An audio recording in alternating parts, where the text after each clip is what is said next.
Metal through the veins volume 2 की और एक नए वीडियो में आपका स्वागत है। जैसे कि लास्ट एपिसोड में हमने देखा था, जियान पहुंच चुका था किंगचिंग सिटी के अंदर और वहां पे चला जाता है अल्केमिस्ट एसोसिएशन पे टेस्ट देने के लिए, क्योंकि लास्ट टाइम उसने जब टेस्ट दिया था वो दिकी कंटिनेंट में ही दिया था और वो वहाँ का टॉप मोस्ट अल्केमिस्ट हुआ करता था। और उसके बाद से यहाँ पे एक भी टेस्ट उसने नहीं दिया और शायद उसको भी अब पता नहीं कि वो कौन से लेवल पे है।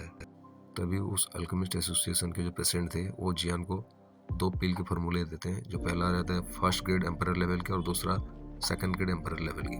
और उसको बोलते हैं कि तुम कोई सा भी चूज़ करो, तुम इसको रिफाइन कर सकते हो, क्योंकि तुम्हारा सोल पावर अच्छा खासा है। तो मैंने सोचा कि तुम्हें सेकंड ग्रेड का भी दे दूं, अगर तुम चाहो तो इसको रिफाइन करके अपना अल्केमी टेस्ट को दे सकते हो। और यहीं से हमारा एपिसोड की शुरुआत होती है। तभी जियान उस दिन दोनों पिल फार्मूले को अपने हाथ में लेकर दोनों को देखने लगता है। इसमें से जो फर्स्ट ग्रेड एम्परर लेवल का पिल फार्मूला है उसका नाम है होजू पिल फार्मूला। एक्चुअली में इसका चाइनीज़ नेम होजू पिल है, उसका इंग्लिश नेम मुझे थोड़ा पता नहीं है। और ये एक फायर एट्रीब्यूट दोई की प्रैक्टिशनर के लिए वरदान की तरह रहता है। और इसकी वजह से जो फायर एट्रीब्यूट का जो कल्टिवेटर रहता है उसको एक लंबी लाइफ जीने का भी मौका मिलता है इस पिल की वजह से।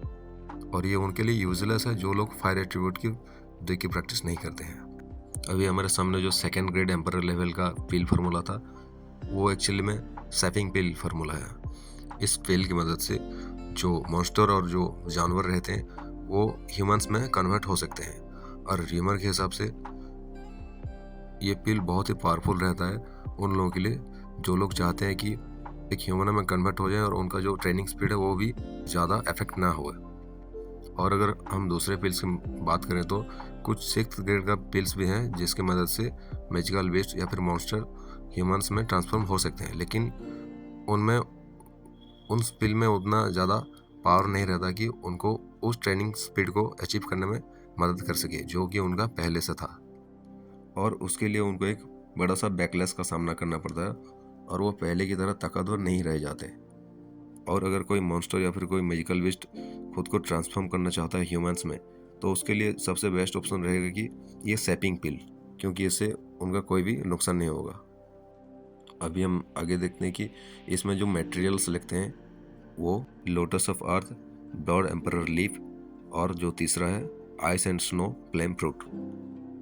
तभी प्रेसिडेंट वायरू जियान को थोड़ा कंफ्यूज देख के बोल दें कि अगर तुम्हें कन्फ्यूजन हो रही है तुम फर्स्ट ग्रेड एम्परर लेवल की पिल्स के फॉर्मूले के साथ जा सकते हो।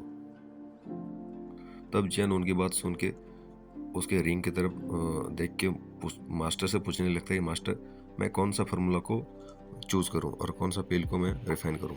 तभी मास्टर उससे बताते हैं कि जियान, तुम सैपिंग पिल फार्मूला को यूज करके उसका एक पिल रिफाइन करो, वो आगे चल के तुम्हें बहुत ही यूजफुल रहेगा। तभी जियान प्रेसिडेंट वायरो को देख के बोलता है कि प्रेसिडेंट, मैं सैपिंग पिल को बनाना चाहता हूँ।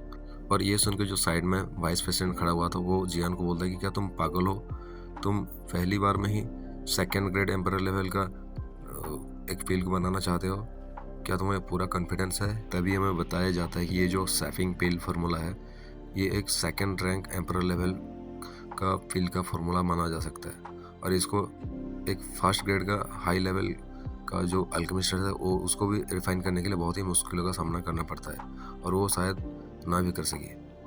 तभी हमें उस ग्राउंड के साइड में दिखाया जाता है जहाँ पे एक सिल्वर हेड वुमेन खड़ी रहती है और वो मन में सोच रही थी क्या ये लड़का इस टेस्ट को पास कर लेगा, क्योंकि प्रेसिडेंट इतना जोर दे रहे हैं इसके ऊपर, इतना दाव खेल रहे हैं, तो शायद ये पास कर सकता है, क्योंकि ये जो फील्ड है ये एक फर्स्ट रैंक एम्परर ग्रेड की हाई टीयर की फील्ड है और ये एक्चुअली में सेकेंड ग्रेड की नहीं है और इसको सेकेंड ग्रेड माना जा सकता है। तभी जियान मन में सोचता है कि इसके पहले उसके मास्टर ने उसे कहा था कि जो यहाँ पे जो डूडी कंटेंट में जो एग्जिस्ट करते हैं होली फ्लेम्स, अगर वो किसी के पास एग्जिस्ट करते हैं तो उसकी वजह से जो पिल्स रहेगा उसका क्वालिटी बहुत ही ज़्यादा बढ़ जाएगी। और उसके पास अभी होली फ्लेम्स नहीं है, लेकिन जो भी फ्लेम उसके पास है वो कोई ऑर्डिनरी फ्लेम नहीं है, ये दोइकी कंटिनेंट में 22 हेवनली फ्लेम से मिलकर बना हुआ एक एम्परर फ्लेम है और इसकी वजह से इसका जो पिल का जो क्वालिटी है वो बहुत ही ज़्यादा हो सकता है, बाकी सारे फ्लेम्स में से तो अच्छा ही हो सकता है। शायद ही होली फ्लेम से ज़्यादा अच्छा ना हो, लेकिन फिर भी बहुत ही अच्छा है। तभी वो सब कुछ प्लानिंग करने के बाद बिना कुछ हेजिटेट किए हुए वो जो अपनी बॉडी के अंदर जो जियोली थी, जो फायरवुल्फ, उसको बाहर निकल लेता है। और जैसे ही वो बाहर आता है वो गुस्से से जियान की तरफ देखने लगता है और वो बोलता है कि तुम मुझे इतनी देर से बाहर नहीं निकाले थे, मैं तुमसे बात नहीं करूँगी। और जियान भी समझता था क्योंकि वो काफ़ी टाइम से जियोली के बाहर नहीं निकला था, वो उससे बहुत ही गुस्सा थी। लेकिन जियान उसको कंफर्ट करने के लिए बोलता है कि हाँ ठीक है, मुझे एक फील्ड को रिफाइन करने दो अभी, और अभी जो फील्ड रिफाइन हो जाएगा तो तुम किंग युआन को फॉलो कर सकते हो यहाँ पे।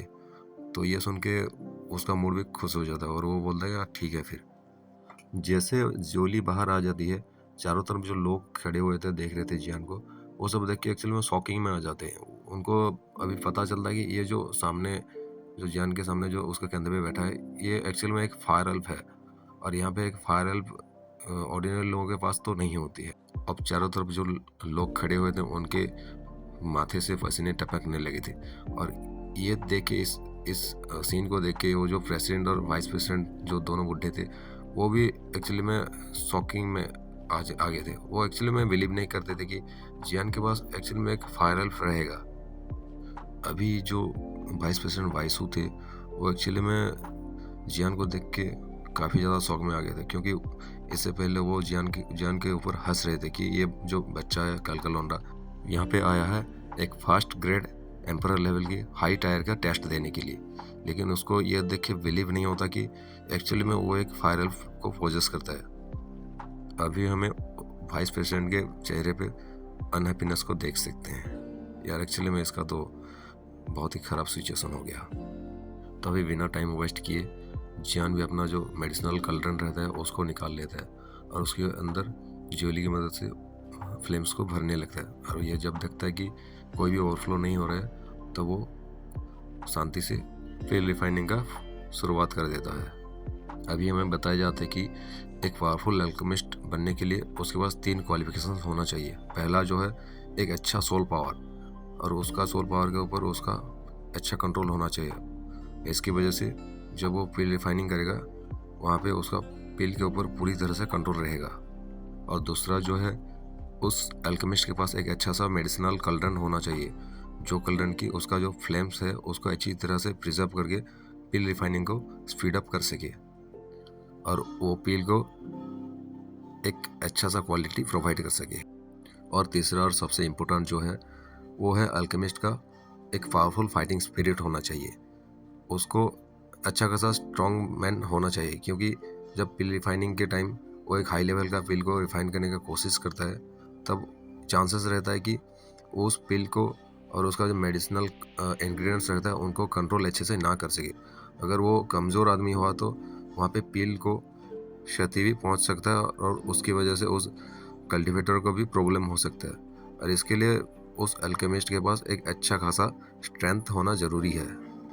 और ये 3 क्वालिफिकेशंस एक कल्टिवेटर के पास या फिर एक अल्केमिस्ट के पास होना ज़रूरी है। और अगर ये हमेशा इसको प्रैक्टिस करते रहेगा अच्छे तरह से, तो आगे चल के ये बहुत ही ऊपर तक या फिर बहुत ही अच्छा अल्केमिस्ट बन सकता है, एक हाई लेवल का अल्केमिस्ट। अभी ज़्यादा कुछ बिना बकवास किए जियान ज्योली के साथ मिलकर पिल रिफाइनिंग का जो प्रोसेस होता है उसको स्टार्ट कर देता है। और उसको ये पता नहीं होता कि चारों तरफ लोग शॉकिंग नज़रों के साथ उसकी तरफ देख रहे हैं। और साइड में कुछ अल्केमिस्ट एसोसिएशन के जो मेंबर्स थे वो लोग बात कर रहे थे कि ये फायर एल्फ, ये आखिर में होता क्या है एक्चुअली। अभी हमें फायर एल्फ्स के बारे में बताया जाता है कि यहाँ पे जो फायर एल्फ्स पाए जाते हैं वो एक्चुअली में नेचर की स्पिरिचुअल एनर्जी से बने होते हैं। और इस 2D कंटेनर में उन फायर एल्फ्स को 5 भागों में डिवाइड किया गया है। और ये 5 एल्फ्स जो रहते हैं यहाँ पे, वो 5 एलिमेंट को रिप्रेजेंट करते हैं। और ये जो 5 एलिमेंट्स रहते हैं, इनको gold element, would element, fire element, water element और अर्थ एलिमेंट बोल के कहा जाता है। और उनके पास इंसानों जैसी सोचने की शक्ति भी होती है और वो इंसानों के जैसे बढ़ भी सकते हैं। उनका हाइट वेट सब बढ़ सकता है, उनका पावर भी बढ़ सकता है। और ये जो फायर एल्फ को, ये इसको देख के वो जो साइड में जो लड़की खड़ी हुई थी, सिल्वर हेड लेडी, वो बहुत ही जेलसी से जियान की तरफ देख रही थी। अभी हमें और भी बताया जाता है कि ये जो फायर एल्फ्स रहते हैं ये एक्चुअली में नेचर के साथ जुड़े हुए रहते हैं, इसलिए उनका जो फ्यूचर का जो अचीवमेंट्स होता है वो बहुत ही हाई माना जा सकता है, और इनको एक फायर एल्फ भी बहुत ही अच्छी तरह से रिकॉग्नाइज कर सकता है। और इनका जो फाइटिंग स्पिरिट या फिर फाइटिंग लेवल होता है वो बहुत ही टेरिफाइंग होता जाता है दिन प्रतिदिन। जैसे ही वो आदमी जो फायर एल्प्स के बारे में बता रहा था वो अपना बात ख़त्म करता है, तभी उस ग्राउंड में जितने भी लोग खड़े हुए थे वो एक्साइटिंग के साथ उस फायर एल्प्स को, उस जियोली को देखने लगते हैं, क्योंकि ये फर्स्ट टाइम है जब उन्होंने एक फायर एल्प्स को अपनी आंखों से देखा है। और तभी जियान भी ये सब सुन रहा होता है, और सुनने के बाद वो सोचता है कि जब ये असेसमेंट ख़त्म हो जाएगा तभी मैं अपने मास्टर से जियोली के बारे में ठीक तरह से पूछूंगा, क्योंकि वो भी जियोली के बारे में इतना ज़्यादा नहीं जानता है अभी तक। तभी प्रेसिडेंट वाइसू अपने साइड में खड़ी हुई लड़की जो सिल्वर हेयर लेडी थी उसको बोलते हैं कि यूरो, मुझे इतना ज़्यादा एक्सपेक्ट नहीं था कि ये जो लड़का है ये एक एम्परर सोल को भी पोजेस करता है और उसके साथ एक फायर एल्फ को भी रखता है, और ये जो लड़का है ये मेरा सोच से भी ज़्यादा काबिल निकला। हमें पता चलता कि वो जो लड़की थी उसका नाम यूरो है, और शायद वो उस प्रेसिडेंट का डिसेबल हो सकती है शायद। तभी वो सिल्वर हेयर लेडी यूरो एक शॉकिंग के साथ बोलती कि क्या एम्परर लेवल का सोल। तभी वो बोलते कि इस दूरी कंटिनेंट में अल्केमिस्ट का होना ही इतना रेयर है, मतलब किसी भी दुनिया में अल्केमिस्ट होना बहुत ही ज़्यादा रेयर है, और वहाँ पे भी एक हाई लेवल का अल्केमिस्ट को पाना तो बहुत ही रेयर माना जाता है। तभी वो लड़की जो यूरो थी वो इंटरेस्ट के साथ बोलती कि प्लीज़ प्रेसिडेंट, ये जो टेस्ट है इसके ख़त्म होने के बाद मुझे उससे मिलने का मौका देना प्लीज़। तभी प्रेसिडेंट वाइसो बोलते हैं कि क्या तुम एक्चुअली में उसे मिलना चाहते हो? ठीक है, अगर तुम उसे मिलना ही चाहते हो तो मैं अरेंजमेंट्स कर दूंगा इसके ख़त्म होने के बाद। तभी यूरो प्रेसिडेंट को थैंक यू बोल के खुशी से जियान की तरफ देखने लगते, उसके जो टेस्ट की तरफ देखने लगती है। तब हम देखते हैं कि उस कल्डन के अंदर जियान ने उस तीनों जड़ी बूटियों को डाल दिया था, और जियोली ने उसके अंदर अपना एक फ्लेम का पार्ट वहाँ पे छोड़ देता है, और वो फ्लेम 3 भाग में डिवाइड होकर उस तीनों जड़ी बूटियों को रिफाइन करना स्टार्ट कर देते हैं। तभी जो अल्केमिस्ट लोग साइड में खड़े होते हैं वो ये देख के शौक में आ जाते हैं फिर से कि कोई एक अल्केमिस्ट एक साथ सभी जड़ी बूटियों को एक साथ कैसे रिफाइन कर सकता है। हालांकि ऐसे करने से फील्ड का फेलियर होने का बहुत ज़्यादा चांसेस रहते हैं, लेकिन कुछ लोग रहते हैं जिनका सोल पावर इतना ज़्यादा स्ट्रांग होता है कि वो वहाँ पे उस फ्लेम को 3 तरह में डिवाइड करके उसको कंट्रोल कर सकते हैं। क्या इसका सोल पावर इतना ज़्यादा मजबूत है कि वो एक ही साथ सभी जड़ी बूटियों को रिफाइन कर सकता है? तभी कुछ टाइम पास होता है और सभी की नज़रों के सामने वो तीनों जड़ी बूटी जो रहते हैं वो रिफाइन हो जाते हैं। अभी जो दूसरा पार्ट था वो सबसे ज़्यादा मुश्किल पार्ट था, क्योंकि अभी इन तीनों पार्ट में जो रिफाइन किया हुआ जो लिक्विड है उनको मर्ज करना होता है, और यहाँ पे जो फिर रिफाइनिंग का जो फेलियर का रहता है वो ज़्यादा चांसेस रहता है। जैसे जियान उन तीनों ड्रॉपलेट्स को जो कि अभी रिफाइन किया हुआ था उनको मिलाने की कोशिश करता है, वहाँ से तुरंत ही बूम बूम के 3 एनर्जी एक्सप्लोजन चारों तरफ फैल जाती है। ऐसा लगता था कि तीनों जो ड्रॉपलेट्स रहते हैं वो एक दूसरे से दूर भाग रहे होते कि वो मिलना ही नहीं चाहते एक साथ, और इसी के चलते यहाँ पे एक कल्डन पे एक एक्सप्लोड हो जाता है। और जैसे ये यहाँ पे एक्सप्लोड होता है, जो प्रेसिडेंट बाइसू रहते हैं वो बोलते हैं कि जियान जो रहता है वो फेल हो गया अभी यहाँ पे, और वो जियान के लिए बहुत ही सैड फील कर रहे थे। और हमेशा की तरह जैसे कि कोई भी एक्सपर्ट नहीं किया होता है, तभी सबके सामने एक नया सा कल्डन आ जाता है जो कि फायर से बना होता है।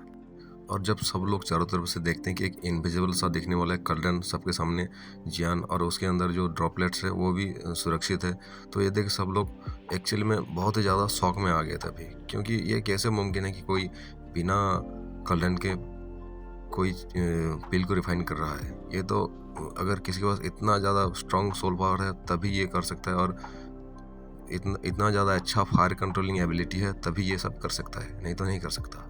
और इसी सभी की शॉकिंग नज़रों के साथ ये जो आज का एपिसोड है यहीं पे ख़त्म हो जाता है, क्योंकि ये जो एपिसोड है फील्ड रिफाइनिंग का ये बहुत ही लंबा जाने वाला था, और शायद मैं अगर इसमें कुछ और मिनट्स जोड़ दूँ तो भी नहीं हो पाएगा।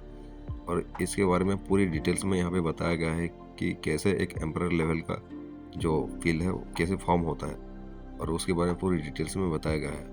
और इसको हम एक बार अगर हमें पता चल जाता तो आगे चल के कोई भी कन्फ्यूज़न नहीं रहेगा। इसके लिए इसको हम पूरी तरह से डिस्क्राइब करेंगे। तो फिर मिलते हैं और एक नए वीडियो के साथ दूसरा एपिसोड में। तब तक के लिए बाय।